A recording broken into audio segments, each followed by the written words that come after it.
We can go live. Thank you. Ladies and gentlemen, greetings. It's my privilege to host Mr. Ashish Khanna and Mr. Mahesh Paranspe of Tata Power today for a brief chat. Mr. Khanna is the president of Tata Power Renewable, while Mr. Paranspe is the CEO of Tata Power Solar System.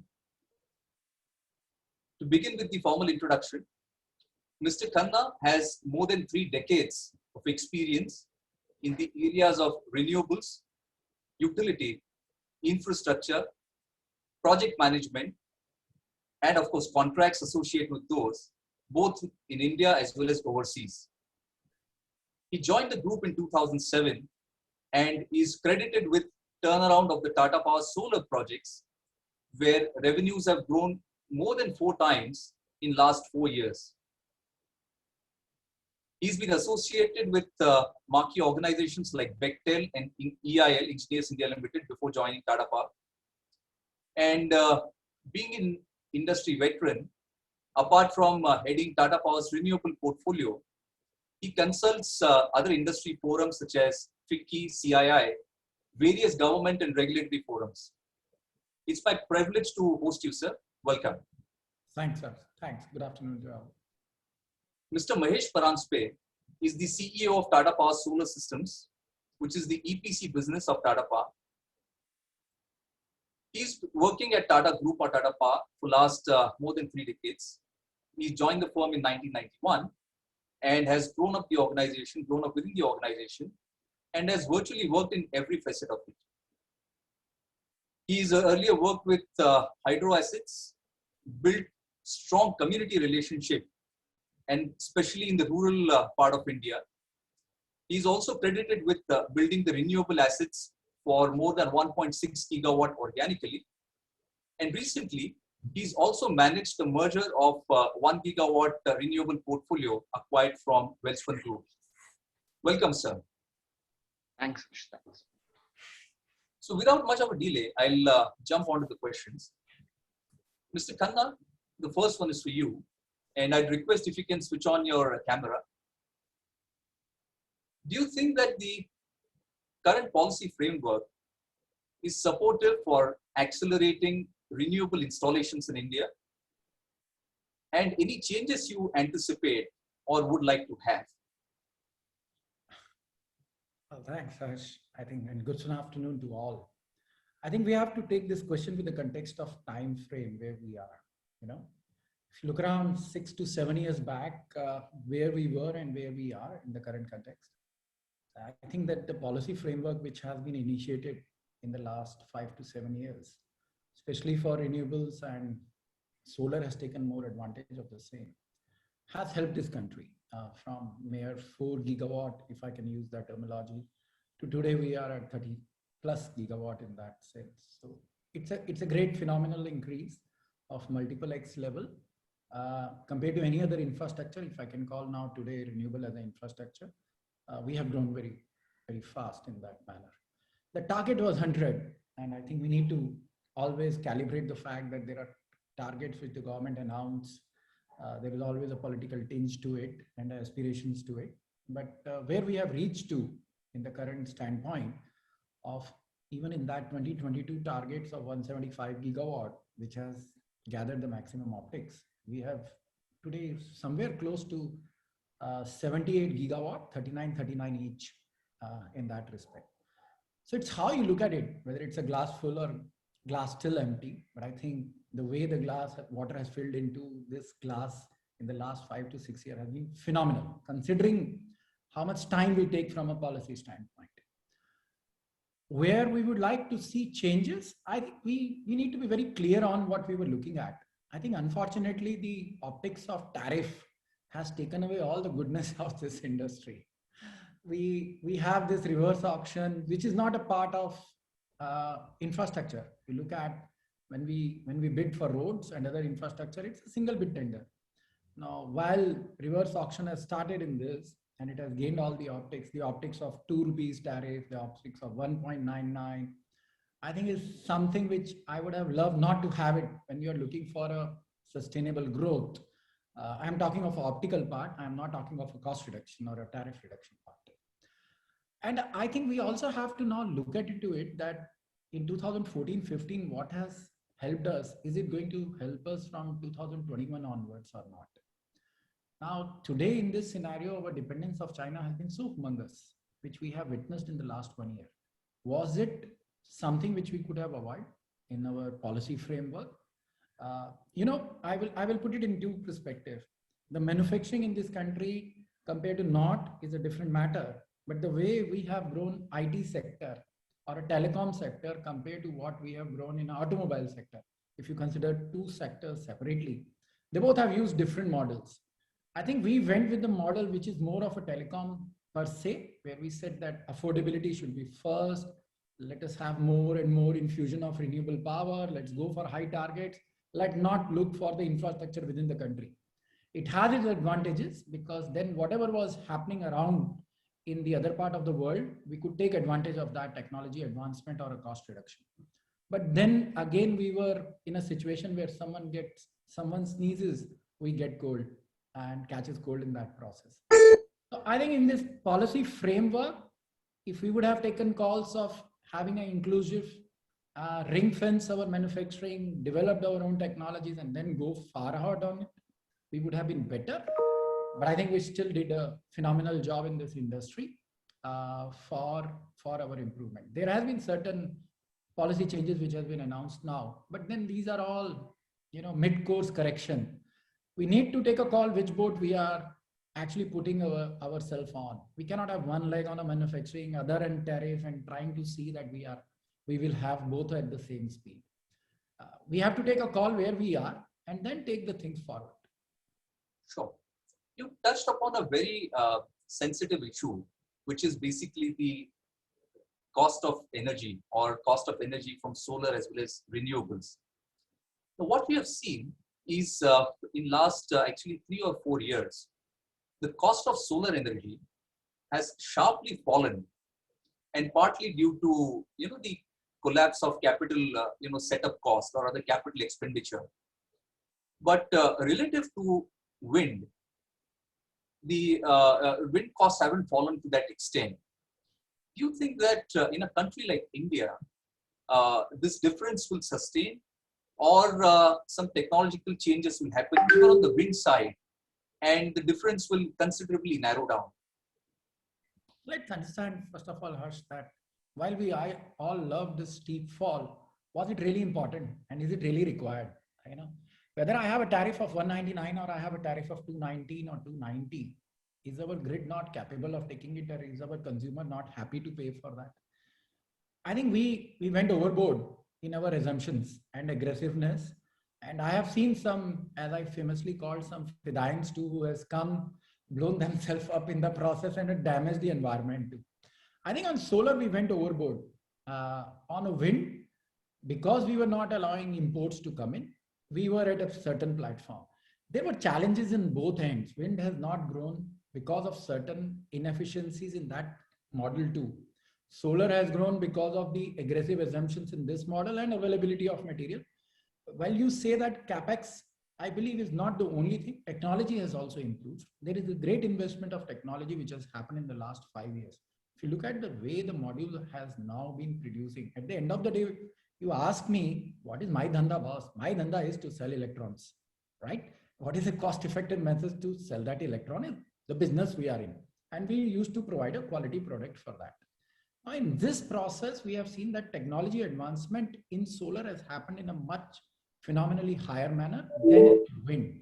Having said that, we have taken full advantage of this technology adoption and enhancement in across the country and imported it, which was not a part of the wind. Is it sustainable?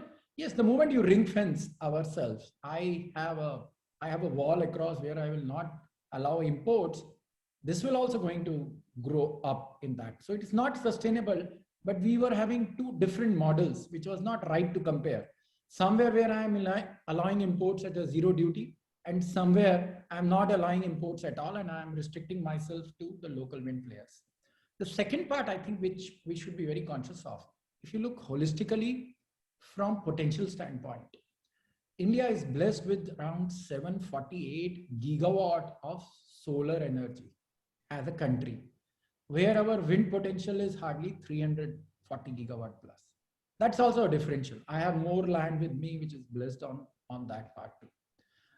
So I think that's an uneven model. It's not sustainable. The moment you change this model, you won't allow imports at zero duty, or you try to give subsidies to the wind model or have more sites open to us, we will have a very different model. But I think the best part for me is not, unfortunately in this country, we try to make everything this versus that. It's not a presidential system of political fighting of elections.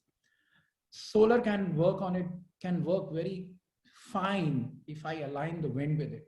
If you look at the curve of the generation, and I'm a bit technical, my apologies for it, but a simple thing, if you look at the generation curve of solar, and then you look at the generation curve of wind is maximum early mornings, late evenings, when the solar is not there. So if I combine both of them, I have a much higher PLF, bordering towards 50% plus if I can combine it.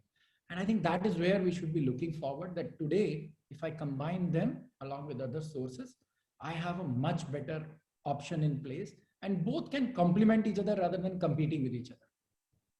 Sure. This is very helpful. Thank you very much. Let me get in Mr. Paranjpe. Sir, can you please comment on the competitive intensity in the RE EPC market? What is your take on that? So you'll have to unmute yourself first.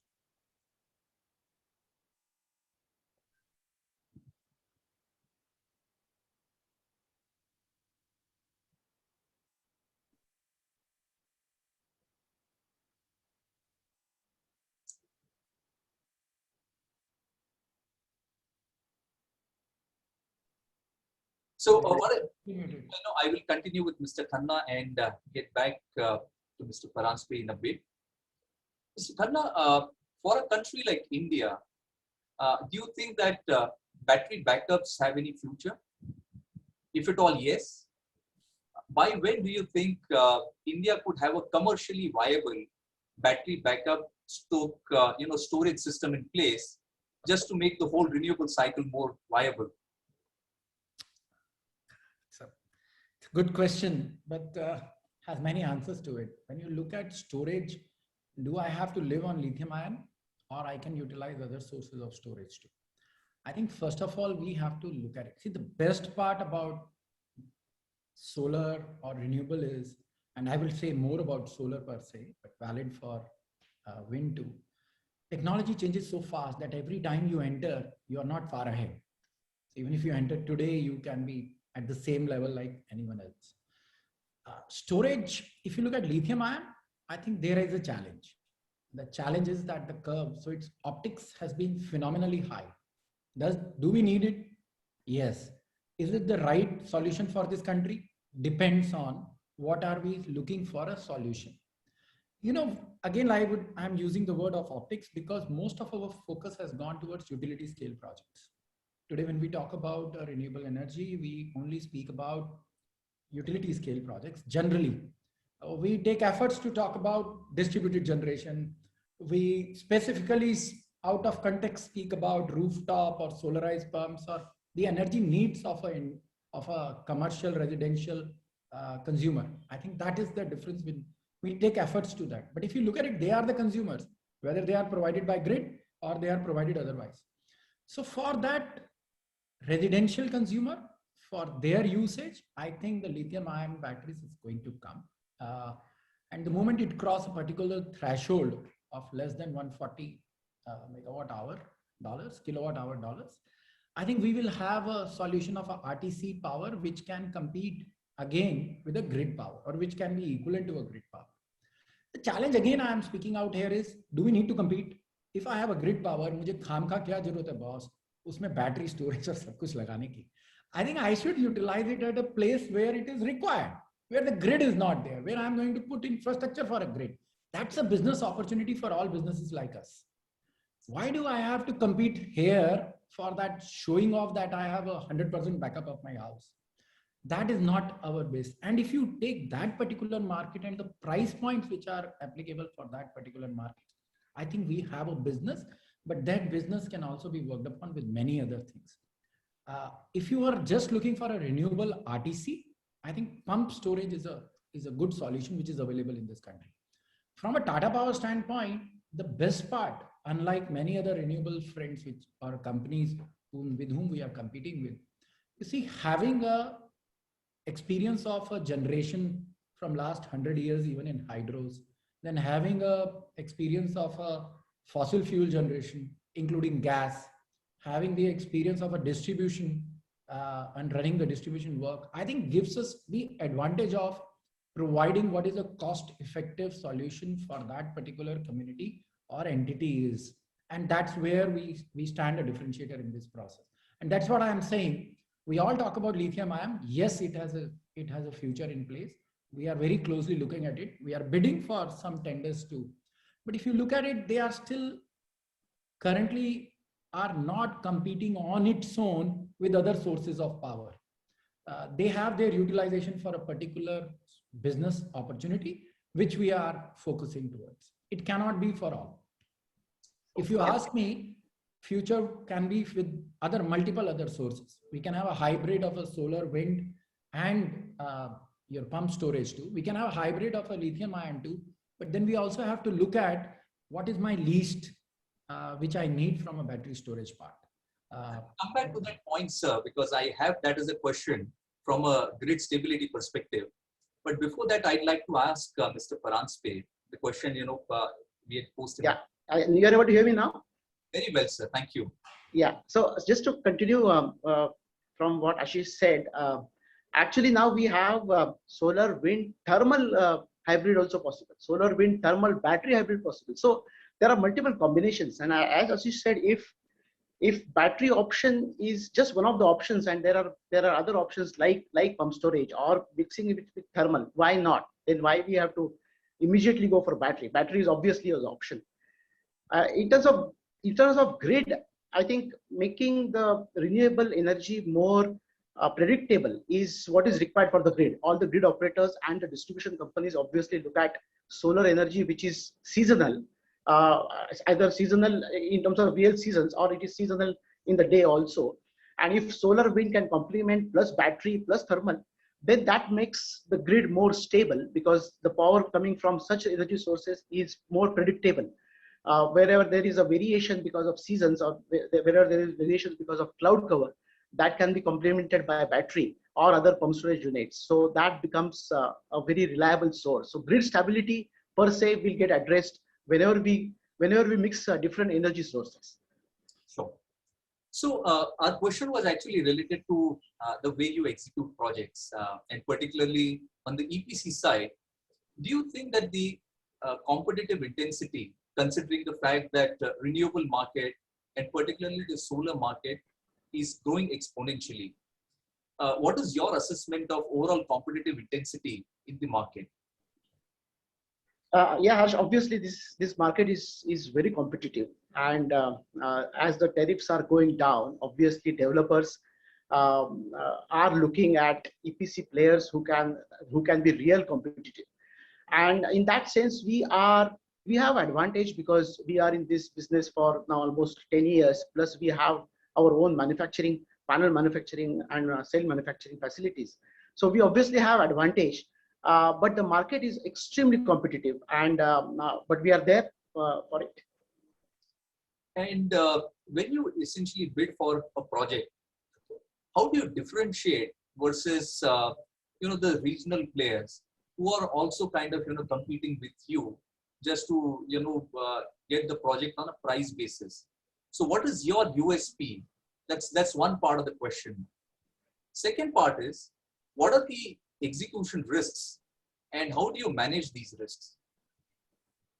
Yeah, so our USP is EPC, and that is why we are in that business. We can design better, we can procure better, we can execute better. Some of our designs, especially in rooftop, they are probably world class. Some of our designs in the large projects are able to meet the target, the requirement of 2 rupees tariff or 2 rupees 20 paise tariff.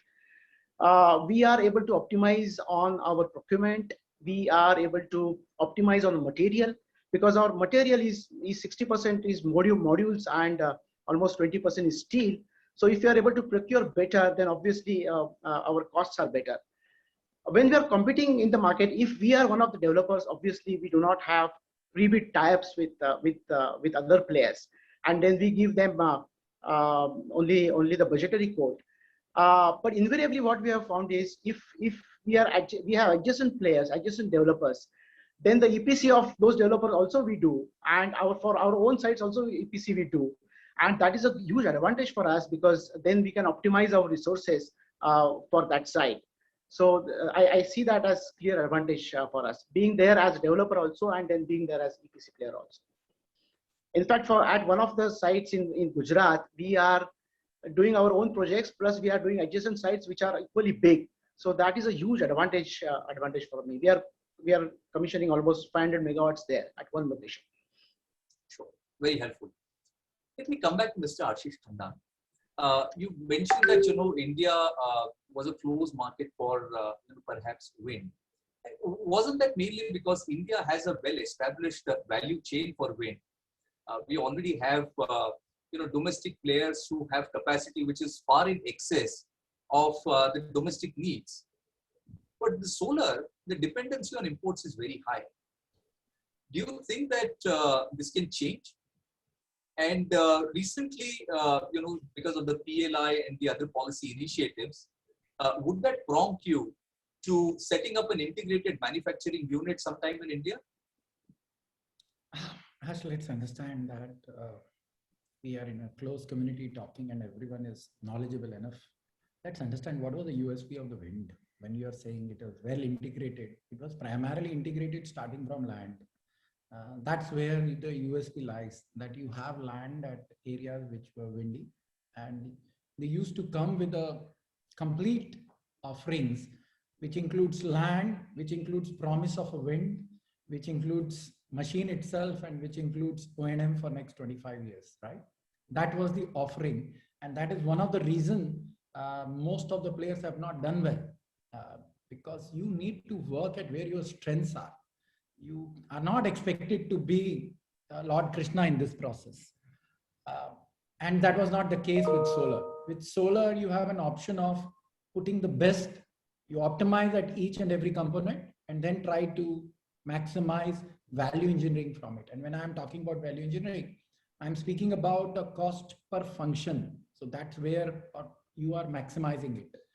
Now, if you look at it, where our solar today is, yes, solar has not progressed. We are there from last 30 years in manufacturing, right? It was not that we were not aware of manufacturing. And if there has been an opportunity to do business, do you think any businessman, leave aside a company like Tata, which is there for centuries, will lose that opportunity and say, no, let it go. We will not expand our manufacturing, even though we know it from last 30 years. We'll keep on expanding it on the incremental basis rather than a very dramatic basis, primarily because of the fact that when you set up something like a manufacturing, you are looking for the next 25 years on offtake. The second challenge which we have out here in manufacturing compared to any other manufacturing, let me say, even again, come back with the question of automobiles in this. How many times you have changed Jaguar engines changing not too often, right? Here, everything changes in 3 years. You have absolutely new technologies or upgradation of technology in 3 years. So every time you are investing, you have to think about the next immediately. Prepare yourself for that next upgradation. So your capex is again and again being infused, and your payback period is very small, because in that next 3 to 5 years, you have to get maximum out of whatever you are investing for that manufacturing. The challenge was that we were comparing India with the free imports. We were expected to compete with the Chinese. The Chinese built 140 gigawatt. Their scales were different. Their infrastructure level is different. Their support by the government is different. Everything there was very different. And then we were asked to compete with it, which was not possible. So what we used to do, we used to export. Most of our product at that time used to export. And to some extent, where we were ring fencing the requirement in this country, whether we call it DCR, we call it CPSU, rooftop subsidy based, pump subsidy based, we used to utilize it. But on an apple to apple comparison, we stand no chance. Now this PLI scheme itself is not going to give such a benefit that you are going to offset the Chinese price. I will again like to give a differential out here. There is a difference between an Indian cost and a Chinese price. There is not much of a difference between a Chinese cost and an Indian cost. Let's be honest about it. If you look at their export to all other countries, which is also available, including their own, including when they are selling in China, their prices are very different. So there was we buy at a certain price, and competing with that price was not something which was possible. Now with the PLI itself, it's not going to be a game changer. I think the game changer is now this, our duty, the basic custom duty, which has been announced from next year onwards, 1st April onwards, 40% on modules and 25% of cell, is definitely going to be ring fencing the cost differentials or a price differential between India and China. I think there is a great opportunity. We have recently expanded whatever was possible in our Bangalore unit. As we speak, we have an overall capacity of more than 1 gigawatt cell and module put together, and the best of the technologies. Again, Harsh, important factor is technology. If I am setting up a plant of a mono and producing multi from it, I am not doing a service to myself or my country or to my company too. I think now we are looking forward for it on what to expand, how to expand, but the most critical factor is the technology and how quickly we can ramp up on it. Sure. And in terms of technology cost curve, is the solar cell manufacturing versus Chinese or US, where are we in terms of these two respective countries? I think you know the answer, but I will still tell it to you. The challenge is again the price and the volume at which they work and the volume at which they work. For wafers, if you look at the conversion cost, now let me put it in two buckets on this. First is the input cost. Second is the conversion cost. If I say that input for my cell is a wafer, right? And then for that wafer, what is my conversion cost? And then from cell to module, again, for a panel, it is a cell and I have a conversion cost there too. The increments between the cell, conversion of wafer to cell and from cell to module, in case of cell to module is less than 10% also. It's much less. We are again talking of a few decimal point of cents. In case of cell, it is still a bit higher because it is a process industry. Scale matters. My power cost matter. It is highly power intensive job. The cost of power in this country is high. Labor in this country is high. My scales are 250 one line. They make 70. Plus, more importantly, their cost of wafers which China give to Chinese manufacturer, and some of them are fully integrated compared to when I import, and with all the logistics cost coming in between, and their price and our cost. Please appreciate the fact that while Chinese modules are very competitive, the wafers have a challenge because they know there is not much of a competition there. There are 2 or 3 big players who sit together and set the price. And now, in fact, it is one player which is setting in fact the price, and we all are completely dependent on it. So I think that is where the challenge is. And we have an increment because of this coming in. Plus, I will also tell you, the other challenges is that when we look at it into this, we don't look at the other elements which are required in it. For making a panel, I need a glass. My glass cost here are very differentials. Most of the glass which is produced in this country is going out. I again have to depend on the imports of glasses. My aluminium extrusions is being most expensive out there. So these, and then my logistics cost from wherever I am getting and wherever I am sending, there is also a cost differentials on that. If I take all that into consideration, plus as an organization which is very sensitive to the community and the compliances which are required, the emission norms which I follow compared to the emissions norm which are followed all across, there are differentials coming from that too. So there are elements which are bringing in differentials. We are not inefficient. We are highly efficient. The challenge is that when you peel this onion, you will realize that those are the thicknesses of the peelings, which is creating the overall difference between the two onions. Otherwise, we are very competitive. Yeah, but I'm sure this differential will last for some time. And to that extent, our import dependency, at least on the solar side, will continue. No, not exactly. If you ask me, after this BCD coming in, I am not foreseeing a lot of modules being imported unless they go back to their pricing. Again, I am a profound believer of a philosophy that Chinese prices are very subjective, and more often than not, my study is it has very little correlation with their costs. You will hear stories, but then there is still a Chinese wall between the truth and the reality. Sure. So, Mr. Paranspe, we are always kind of curious to know from where do you supply your the modules for the projects that you bid for, or other projects that you are kind of building for your end customers. Do you have flexibility to source them from the supplier, or essentially the end developer prescribes the source, and it is your duty to negotiate and get the best possible price? If you can just help us understand the whole cycle. Yeah, so there are both models available today.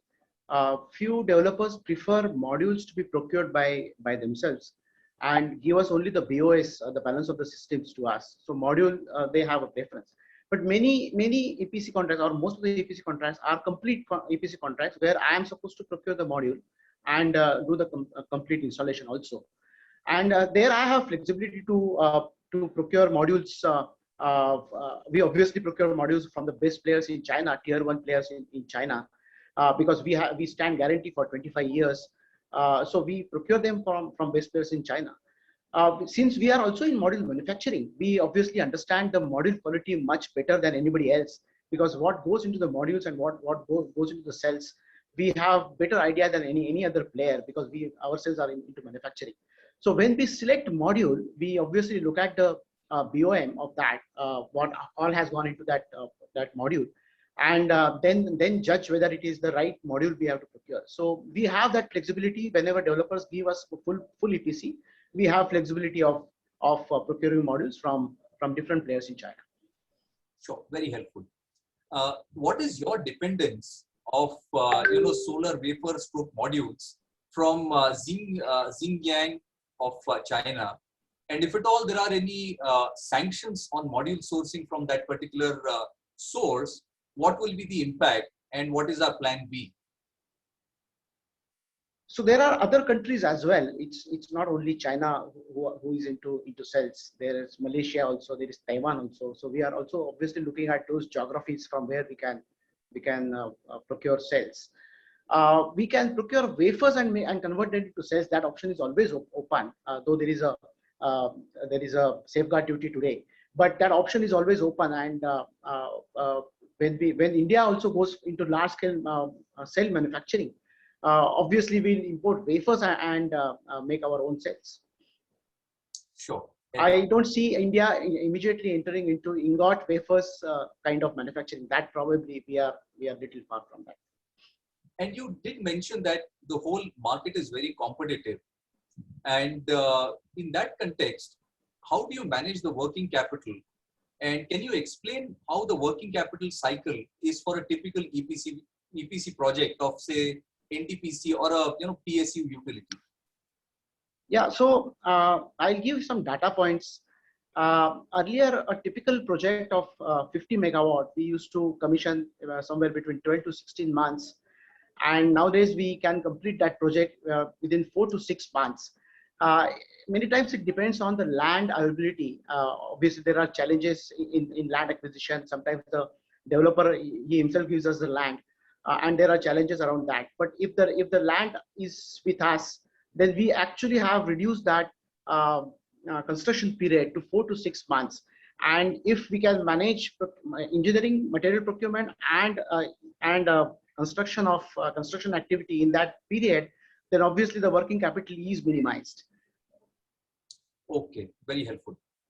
Mr. Khanna, I will just add on there, boss. Oh, please. First, let's understand, in the EPC business, while Mahesh and the team is doing a great job, the real challenge is how quickly we can complete the projects. And that's where the differentiators are. You see, the more we are exposed to the environment, the more we are carrying the risk of all the vagaries of commodities which are changing, the pricing which is changing, the logistics which is changing. Things like Corona can also make some impact, which is a force majeure, but yes, it is there.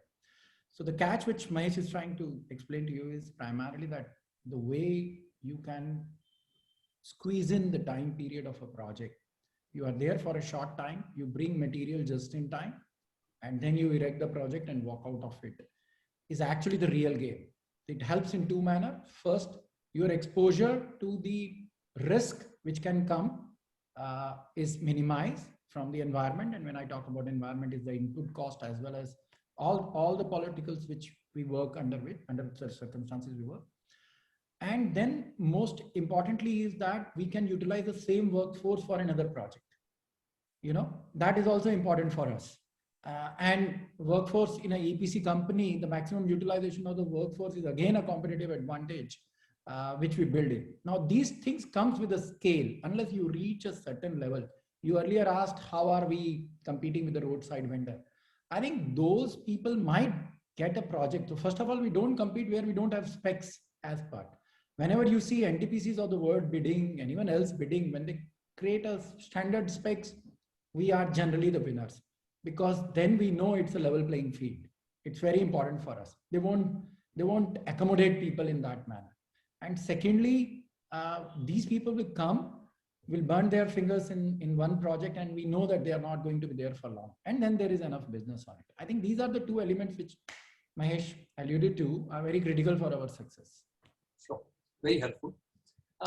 So while we'll get into further details, one question, since we are coming out of a whole restructuring process, and sometime back we were told that Tata Projects is something that we wanted to either do an IPO or do a strategic sale, but for whatever reason we've held back that option.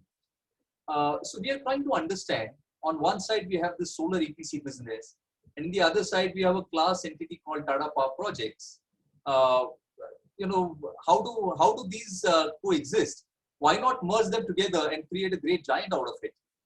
Good idea. I would not like to comment on the decisions of people who matters to take that call. I can only share with you the business imperatives which are different. I'll give you a similar example. When we were 5 years back, when I was heading this company, when L&T used to come, we used to shiver. Oops, it's L&T as a competitor. L&T is also in this business for a very long time. But today, when we look at Tata Power Solar, it is the biggest EPC player in this country. And by default, Tatas are not known as a EPC players, right? Let's say we don't have many companies other than the few of them who are into this field. L&T has been a star performer in this country. Being a citizen and an engineer from this country, we all have a huge respect for L&T. But today, if you ask me, in India, across all, and when we have standard specs or not, Tata Power Solar has more often than not being successful than L&T. While L&T is L&T, and Tata Projects also compete with L&T at a different matter. The business imperatives are very different. If you look at it, this is a business which requires huge level of agility. In 6 to 8 months time, you go out there, you shut the project, you complete the project, you look at the optimization, and you walk out from there. That's the game of this business. It has a very different requirements and a very different success factors. What Tata Project is doing is a long-term horizon. You are making a tunnel which is there for 3 years. I happen to also on the board of companies where we make hydro projects. And in that hydro projects, it's 4 years. When I built Mundra, it was a very different ball game. You are there for 5 years. Here in that particular month, we are completing a project. So the requirement and the mindset, the processes, all of them and the business imperatives are very different. There could be some alignments, but if you ask me, the needs are different. That is why, even though L&T is L&T, in this particular business, Tata Power Solar has been outperforming L&T from last many years. Sure. Understood. Very helpful.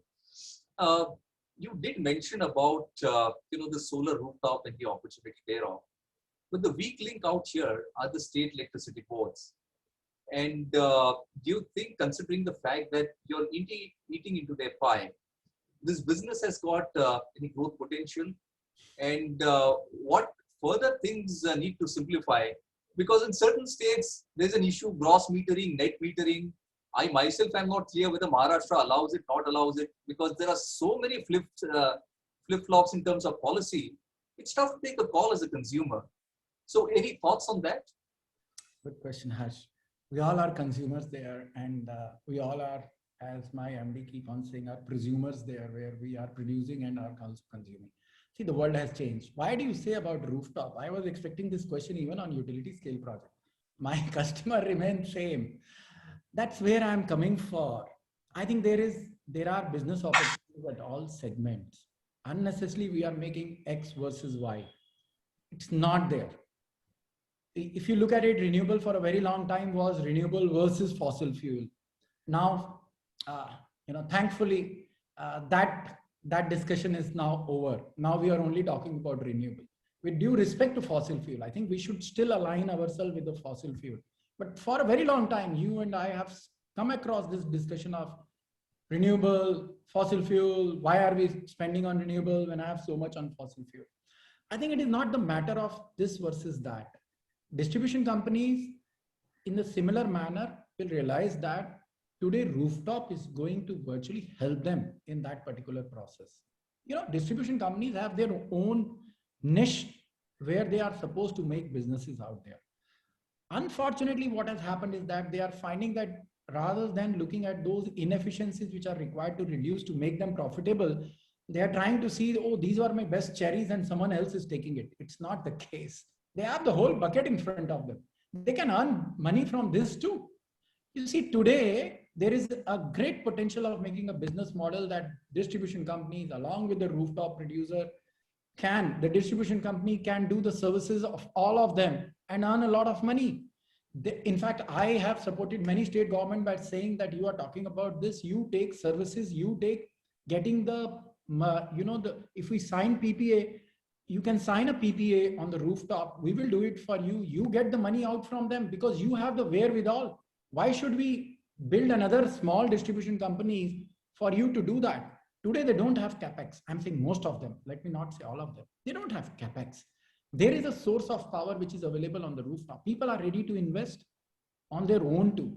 I think there is a business model. The challenge here is similar to what we have seen even in distribution company, even in the utility scale segment, where any state government comes and says, oops, this is not the tariff I would love to have. Energy per se is politics, right? Let's not take away that part out of it. But if you look at the business sense, there is a great business sense. I think another important factor which we are missing in this process, Indian roofs are not European roofs. And the roofs which require this power, we are not concentrating there too. We're again limiting ourselves to Mumbai, Delhi, and these things. I think there is a great business model like Tata Power has started this campaign of 100 cities of giving the awareness. It was not that buy rooftop from me. It was telling all the consumer there is a element of savings and a green energy for you. Please adopt it, embrace it. And if you find that our quality is good, of course, give us the opportunity to do that. Look at the distribution which is there too. I think we are unnecessarily making it a complicated. It's a great opportunity. And with this storage now coming at a level and people awareness about utilizing their roofs and even facades. If I share with you a cricket stadium, no one imagined that today across our house, we have CCI, which is the largest rooftop on a cricket stadium in the world. In this country, at a religious place, we have set up the world largest rooftop at a single site. We have an airport which has the largest carports and a roof there. Now, why will a religious place will have power coming on their tops if it is not making sense to them? I think there is a huge amount of, now today when you look at it with our inverted power tariff structure, the consumers who are paying maximum are actually the same cost is not what the power is coming to them. I think if we have some reforms out there and we try to align ourselves, it will be great. But even without it, I personally feel that, and even our commitment towards this company is that this growth of going for 5,000 crores in 5 years, even in our company, is no big deal. There is amazing opportunities. We just have to play it well and provide the quality and give consumer a wisdom as well as a transparency and honesty where they can see what they are getting and what they are eligible to get. What is the potential of their roof? What is the potential of generating power? how much power they are generating and how much savings they are doing. It is just a matter of making more and more consumers aware of it. Distribution companies will find a good way to make business out of that too. I'm very, very confident about that. This gross metering, net metering, AP in utility scale business, we are in a country where this will go on, but we have a larger objective to meet. So I'll come back to on this on the issue of SEBs in a bit, but I'd like to ask more of a more question, which is which I personally as an analyst don't know how do you manage, and both of you maybe could answer that. On one side, Mr. Paranjpe kind of bids for EPC project of NTPC, and perhaps on the other side, your team kind of bids for perhaps same project as a developer. So how do you address this conflict of interest? And don't you think from an EPC perspective, at a point in time, this could be an overhang in terms of growth? Oh, absolutely. Okay, let me first tell you that Mr. Paranjpe is also part of my team. We both are team together. So it's not that we are separate in that process. Let me tell you as a team how we work. The catch is, which is also very important, Harsh, what is our aspirations today? We are looking for a 2 gigawatt per annum, going to be 15 gigawatt or more in another 5 years, right? Is this country only going to get 15 gigawatt in next 5 years? No. You look at the way directionally where we are going. I am not a great number man, and with all these investors around, would not like to pitch myself on a number. But with all this which is going on, there is a great opportunity out there. I will give you a typical example of Gujarat tender. Now, it has happened 3 hours back. I can give you the real-time example. We bid along with them as a competitor. We won our piece of pie. They won their piece of pie. Their business model is that first they win, then they go out for a bidding for an EPC contractor. Now, these two are very different time frame, and these two are very different things which happen. I took my piece, which I need, and I win over it. Now, they have their model where they are in their model, as I look at it, which derive their tariff. They have a certain set of expectations on return. They have certain set of debt cost, and then there is a cost of goods and services which goes into it, right? For an EPC, that is my piece where the COGS comes from me, if I can say that. Their cost of debt, their cost of and their expectation of equity return are on them. There is a difference between the two. And when we bid as an EPC, we bid as this is my margins and I'm coming transparently forward for it. So if you ask me, it has worked very well till date, and there is no reason why it will not work in future too. The point here is that we are not sitting together and bidding. We both bid as a developer. First, we take our piece of pie if we are getting into it. And when they go out, like today, there was a CIL tender. At 3 o'clock, there was a CIL tender where they were competing with us. We both have won our pieces in GUVNL tender. Today, they have asked for their bid for their EPC price, which we have bid to them with other competitors. We will compete on that basis. So there is, if you ask me, it helps them too. I have a scale at that site. I become more cost optimized there. I will give you an example of Dholera. I am doing 300 of myself. If you take away the 100 which is in litigation out there right now, there is 100 by us. SVGN has awarded us another 100 out there. And then there are 200 more which we have an understanding of. At the end of the day, when someone is building 900 megawatt or 700 megawatt, it's a different scale than building 70 megawatt or 200 megawatt or even 300 megawatt. And that is a benefit to them too. So they appreciate that part too. I know that terrain, I have a larger scale, I will build it on it. And in an EPC business, what they need is a certainty, you see, of time, schedule, of a time which is reflected by schedule, of a quality and a cost. If I am giving it to them and I have won on a competitive basis, I think they appreciate that. And it helps both of us. So rather than being, I would say, one is to other, it is helping us with all these developers. Sure, very helpful. Mr. Paranjpe, maybe if you can elaborate in the recent times, how the efficiency of solar cells has changed in last few years, And any changes you're anticipating in this particular curve in next few years? Yeah, Harsh, we all these years we have dealt with cells or modules having efficiency in 17-18 range, 17%, 18%. Recently, our manufacturing capacity, when we enhanced the capacity and when we have gone for complete automation, we expect the cell efficiencies to go up to 22.5. So there is clear, the efficiencies are going up now. With the mono PERC technology, the efficiencies are expected in that range. And with that, the module size is changing. Earlier, the modules were typically between 340 to 360 watt peak. And nowadays, we talk about 520 or sometimes even 540 watt peak modules. So since the module size the dimension has not changed, but the wattage has changed. So typically with that, the land required per megawatt has come down. So it's a huge advantage to the entire industry where I can, from the same area, I can produce more energy. I need less number of modules, so I need less number of structures. So the cell efficiency has played that critical role.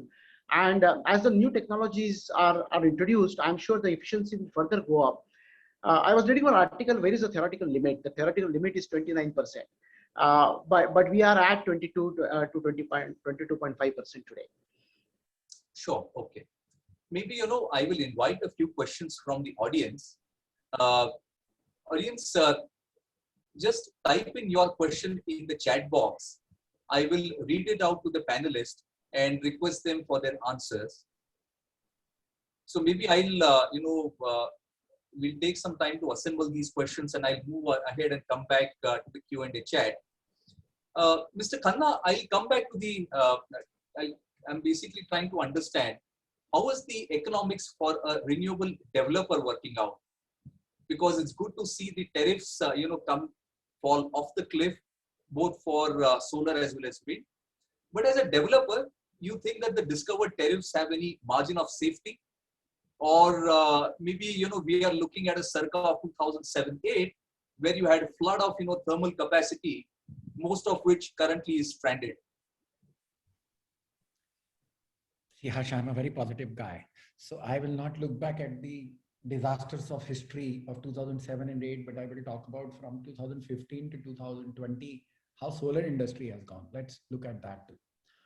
When first time we have, first of all, the tariffs fundamentally are a resultant of your assumptions or factors which are going into that particular component. If you look at it, it has a cost of component. So as I'm talking about COGS, then your dead cost and your expectation of return on it. Now, once you look at it in that parameters, once we have, I recollect that once we have a tariff of 4.63, the sky has fallen down. Oops, it's a doomsday was the headline for the next day, right? I don't think so that particular developer was doomed because of this purpose. I think I know one or two of them, they made very decent profits on that. When it comes to sub 4L level, again, there was a doomsday. There were many pundits who said that I am ready to perform the Shraddh Kriya of this guy because his company is going. It has not gone. They are still in existence. I think let's assume that in any market, when you have a growth of a multiple gigawatt level, there could be some assumptions which will go wrong. There would be some players who have come with a very different assumptions too. But for a player like us who are in the industry for such a long time, and many like us, I think there is also a maturity and a sensibilities. Let's not hinge someone for a tariff. No one bid to lose. Let's be honest about it. We don't enter into arena and say, oh, I am going there to lose. That's not this business. So people have taken certain assumptions and some of them may go wrong, will prove to be wrong. But in the past, we have seen that majority of them has proved right too. Primarily, most of us has also ride on that horse of price being lowered and technology being improved in China, and our imports were coming from there. So we took certain assumptions. That assumptions have been proven right. And that's why in the last 5 years, majority of the players have not gone fat in this process. They have made certain, maybe their returns are not to that what they were expecting, but it has been reasonably okay. most of them. And some are building projects only to build a platform and then trying to flip on. Now that's a very different assumptions. Your cost of debt is very different. Your cost of equity is very different. Your cost of operation and maintenance, which you have taken into your model, may also be very different because your time frame is very different. You care about what is happening to that project after 5 years, right? Now today, when we build a project, we look it for 25-year horizon. Automatically, your quality parameters, your cost parameters is going to change when your time frame is changing, right? So I would say that we can't put everyone in the same bucket, but yes, the tariffs have gone low. I would my belief is that even if it is not realistic, but it is not very far off from reality too. If you look, I will give you an example of how the industry is actually mature. I won't say that this is all novice who don't know what they are doing. Same place at the same tender at the first instance 2 months back, there was a tariff discovered of 1.99 and then there was a tariff discovered of 2.20. There's not many weeks difference in the same process, right? Do you think that people who were bidding 1.99 were absolutely nonsensical and people who are bidding 220 were not there at the time of 199? It was there. It was certain players going with certain assumptions. I think we give too much emphasis on this tariff. The important factor is the projects of developer coming on time? Are they making a predictable return or not on this matter? With this duty coming into picture, automatically, what has happened in the last few years is, months is, our logistics cost across the world has gone up. The model is required to change now. Our shipping cost has, since we were dependent on imports, the shipping cost has changed. Our cost of panels have changed in the last few months. The working capital has changed. Though there is a force majeure, but EPC contractor is not going to get that price of project extension. So those who are making higher returns may not make that sort of returns. And once this BCD will come into picture, then automatically the tariff will go up. That is also going to take place. But I personally of the opinion is that yes, there are certain players who are playing for different reasons, but that should not be the window through which all the investors and should view us as an industry. There are many players here who are very solid, looks at a predictable return, takes certain risks, takes certain assumptions. And like I will tell you, what helps is that when you are at a certain scale, when we are doing an EPC for ourselves and for others, there is so much of optimization which also helps us and build into lowering that cost too. Today, the scale is different. 5 years back, 50 megawatt project was a bingo, right? Today, we don't talk about that. We feel sheepishly, we will tell someone, oh, I win 60 megawatt. Very sheepishly, we tell them. The scale has become different. That also optimizes and reduces cost. It increases risk too, but it has its own advantages too.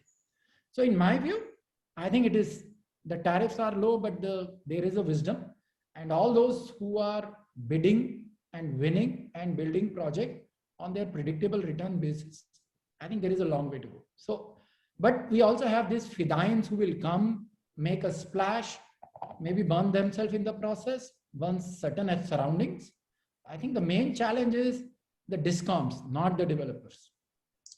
Sir, you touched upon in terms of the financing structure or the cost structure.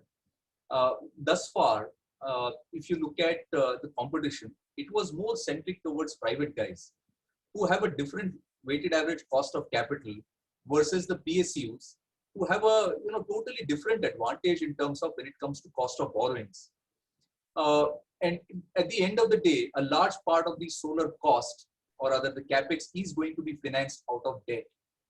Now that these PSUs have come into the bidding competition, do you think that the returns are going to be compromised even from here on? I don't think so. Let's understand that yes, they have their advantages, but that doesn't mean others are playing without any advantage out there. Let's understand. But the business is not bidding and winning a project. The business is selling electrons and getting your returns out from it. You agree with me? No. Now today we are looking at that. I have a tariff of 1.99, so that's a changeover. I don't think so. These players also will understand at the end of the day they are most of them, the PSUs which are coming, then employ a EPC company for building those projects, right?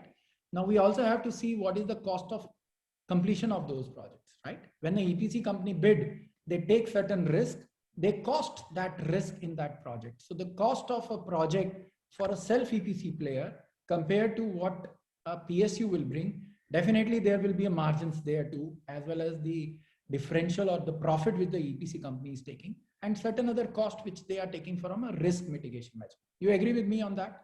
So by default, their cost will be relatively higher than others who are doing on a self EPC basis.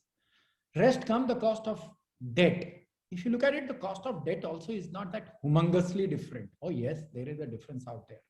The third part, which is most important, is what is the appetite of these PSUs? Not today, if I have a 12 gigawatt bids or 20 gigawatt bids in a annum, do you think the PSUs are going to bid for 20 gigawatt?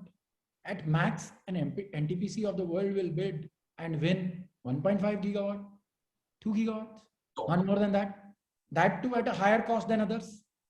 And again, I am coming for, they will also have the maturity level, because at the end of the project cycle, primarily because that if it is so aggressive, it will be reflected somewhere in that project. You know, the reality of life is very different than the Excel sheet which we, and the PowerPoint which we sell ourselves for. That's the difference. So once they will have this operations coming into picture, they will also then in a 18 months time recalibrate them, that what is actually coming out and whether it is meeting even their original assessment or not. In fact, sir, you've touched this point very appropriately. The reality is the weakest link in the chain is the state electricity boards. And any thoughts on how soon can one think that the cash flow pressure that some of the renewable players are facing is likely to end out? And what can trigger alleviation of this particular pressure? I told you, see, there are inherent challenges and fundamentals of this energy or power as a business. It's a concurrent subject. You can't wish it away. State has their own challenges, but states have their own advantages too.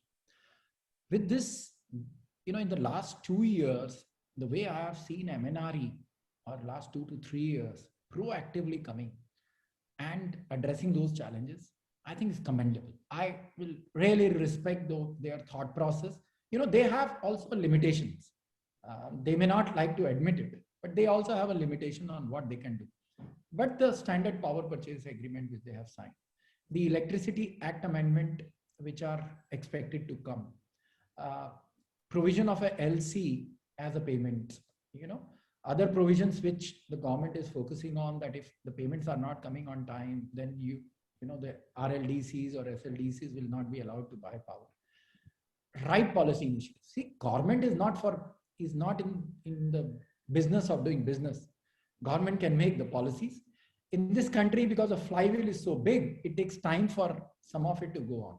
The best part is that even if we have certain, I would say, these news about AP, TNs, but today, if you look at it, I can share it across with you that other than 2 states today, you know, I would not like to name it on a public, but other than 2 states today, at a Tata Power level, my payment cycle, including, you know, our billing happens after 30 days.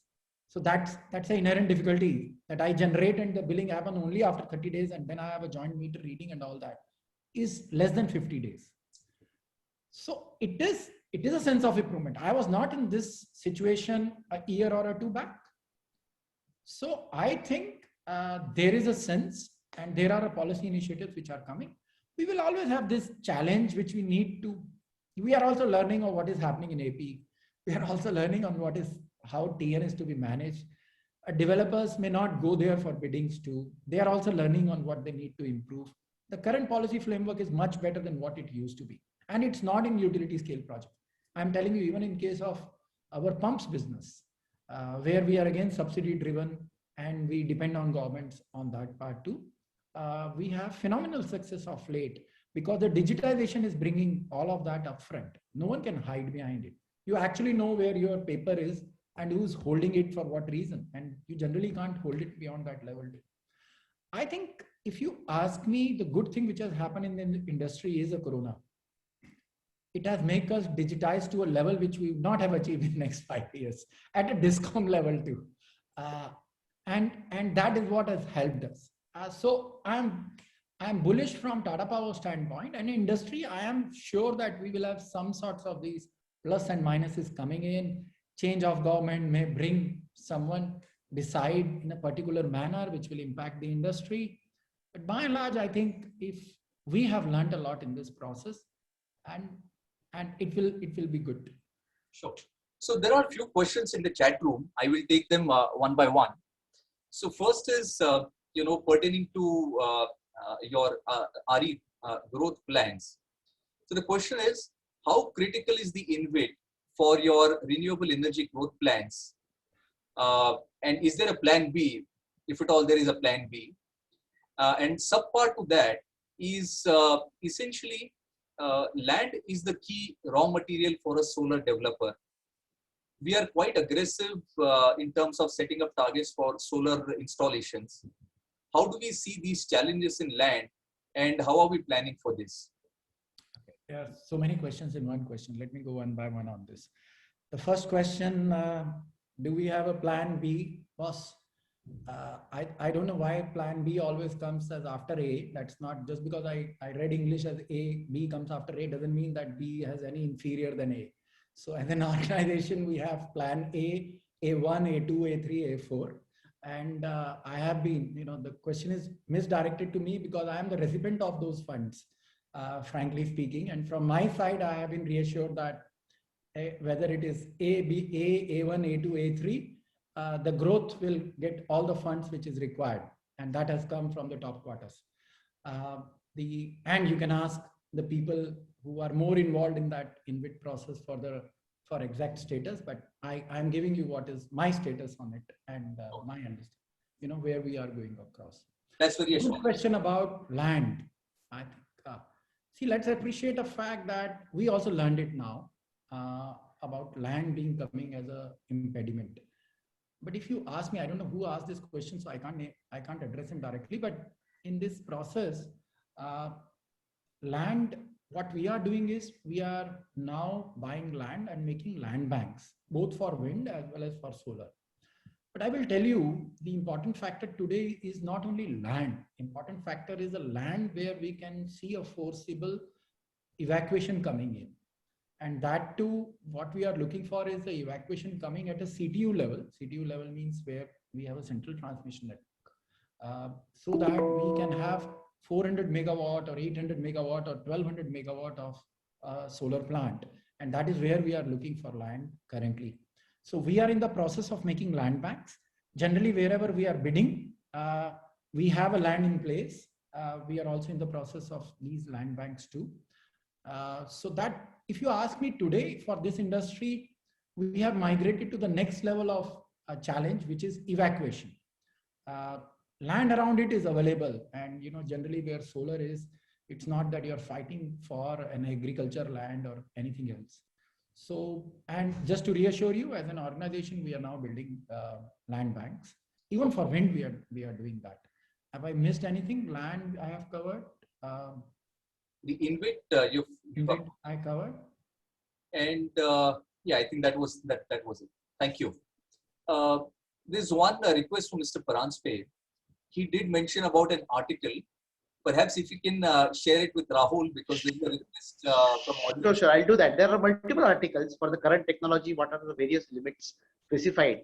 And they specify right from 22% to 47%. But that particular article, I will definitely share. I'll share the other articles also. This is for the current technology. Obviously, when the new technology is introduced, the efficiencies are different. But I'll share that. Thank you very much. So the second question is, solar tariffs have declined from 4 rupees to 2.5 rupees. However, two major cost elements have come down. One is the module cost from 56 cents to maybe 17 cents now. Interest cost has also come down significantly. Now, how does ROE work out at the current tariff of say 2 rupee to 2 rupee 20 paise per unit?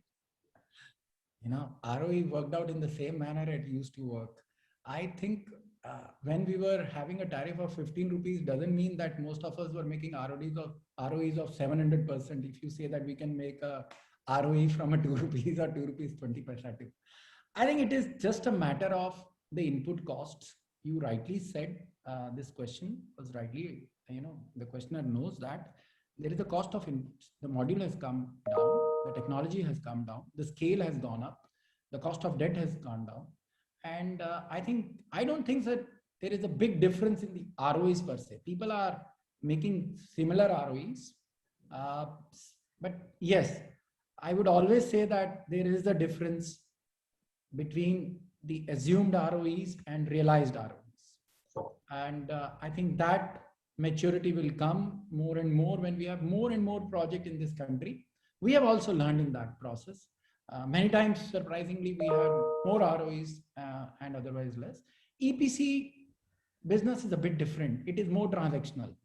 The ROEs of a solar project where we have invested comes in a time period of 25 years, 15 years, and all that period. And then your uncertainties, the only less uncertainty is no variable cost there. In a EPC business, the moment we close the project, that's done. We show them the PR, then there is a O&M cost which is recovered from our O&M which we provide to them. So both are different and it requires much less equity too, as well as EPC business is concerned. Helpful. So my question now basically is pertains to the solar pump business, and this is to Mr. Paranjpe. So the solar pump business is a very commoditized market.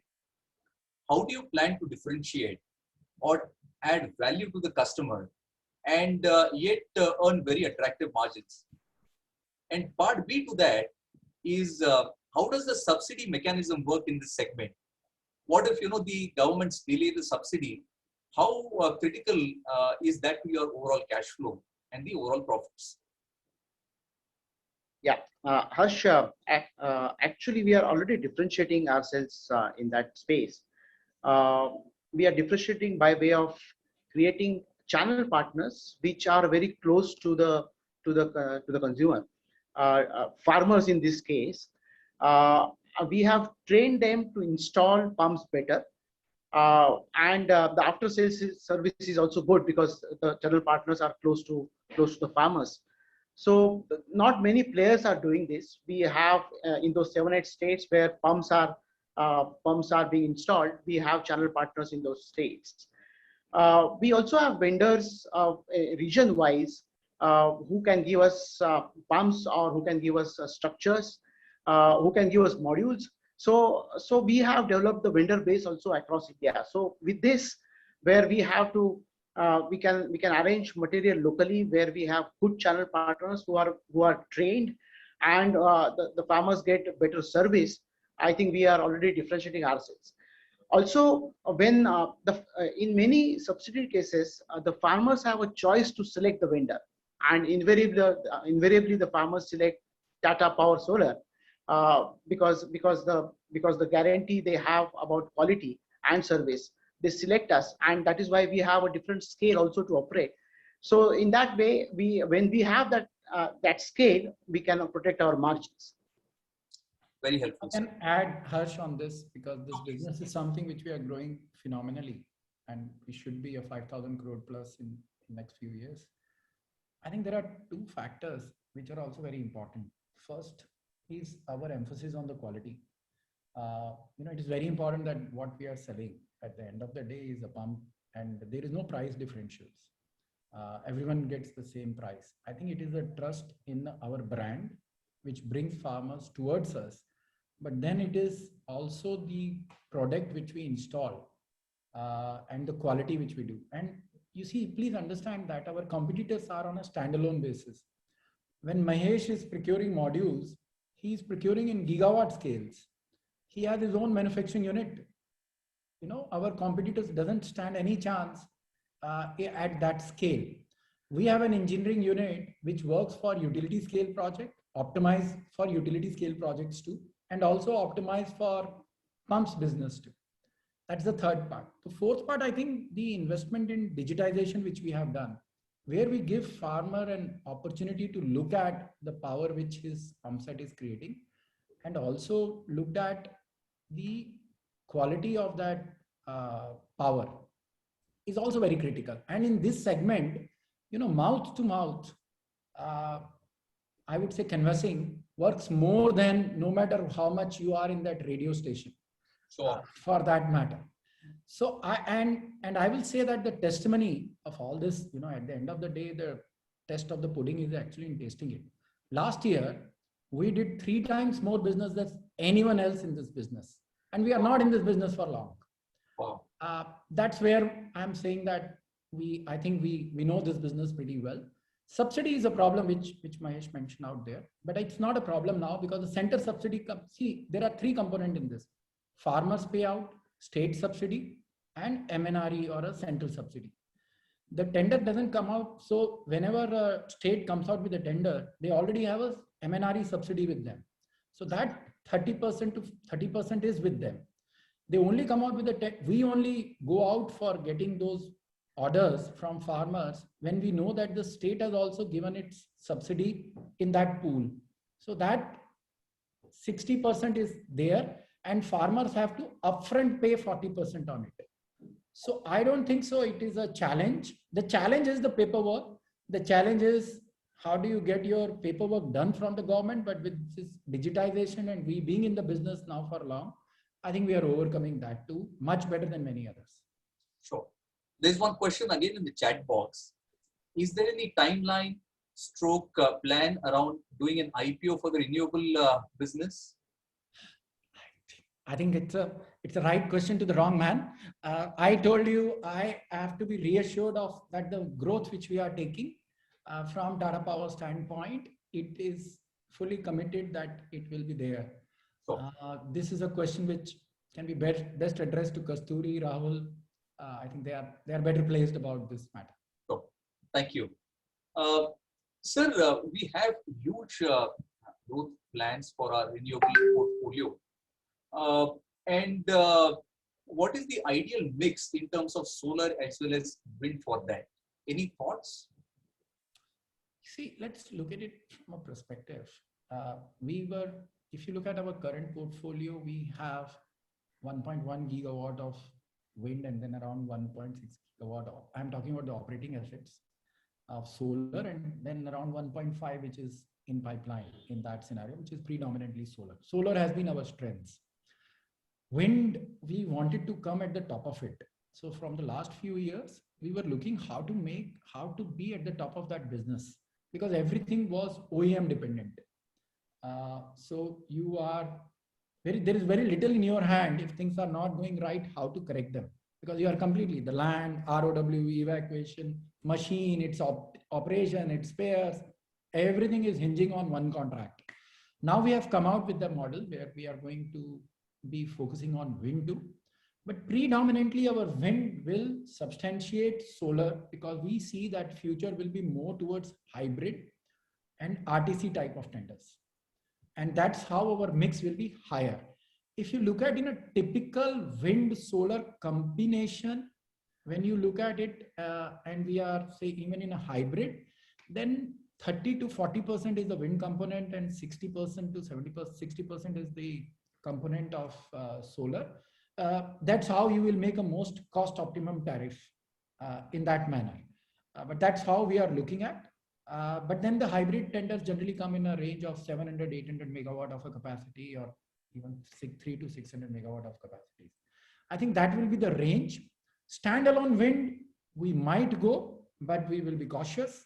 Hybrid is where we will go along with wind. And in that particular tender, what is the best mix, which will give us the lowest tariff and our predictable return will determine the composition of the same. Sure. And before Rahul starts prompting me that we have completely run out of time, I'm going to take my host privilege and squeeze in one last question. So some of the independent rating agencies expect almost 10 gigawatt of renewable assets changing hand in the next couple of years' time.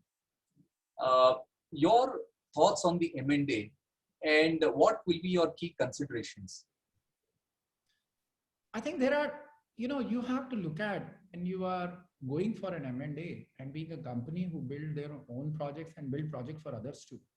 I think there is a lot of strengths which we carry in the quality, in understanding the quality of a project. At the end of the day, we are looking for a 25-year life cycle. Each and every component is very important. So there will be opportunities for us, which we will keenly look at. We are not closed our eyes from it. Important factor, top factor for us will be the quality of those projects. Please understand that if I build a project to last for 5 years, I don't need to touch it with a bamboo stick. However, we have the wherewithal to assess our whatever is gone inside that project, and I think we will utilize it. So topmost priority will be the quality of that particular project. Second on the horizon will be the PPAs, which are also very important for us. Where is that demography? Where is that PPA being fought? The third is that if it is co-locating around our existing projects, then I have optimization of the scale coming from that part too. So I think there are many components which goes into it, from a quality to a distribution companies where the PPA is being signed with, looking at, do I have a further optimization of it from my costs itself? And of course, do we make our equity returns after meeting the expectation of that particular seller? Very helpful, sir. I think it's been a great interaction. And on behalf of IIFL and all the investors, I'd like to thank Mr. Khanna and Mr. Paranspe for sparing time and giving us a great insight on Tata Power's renewable as well as the EPC business. I thank you very much, sir. In case there are any further follow-up questions from the investors, I will have them emailed to Kasturi and Mr. Rahul, and perhaps solicit answers from you. But thank you very much again. It's been a great privilege. Thanks a lot. Thanks, Harsh. You have Thank been you. an amazing moderator in the process, a very patient ones. I also thank all the investors who are there on this call on behalf of Tata Power. You have been a source of inspiration for us too. And I think some of our answers would have given you the right insights too. But you're always welcome on that part. Thanks a lot, Harsh. An amazing moderator for us. Thank you, sir. Thank you, everyone. Thanks.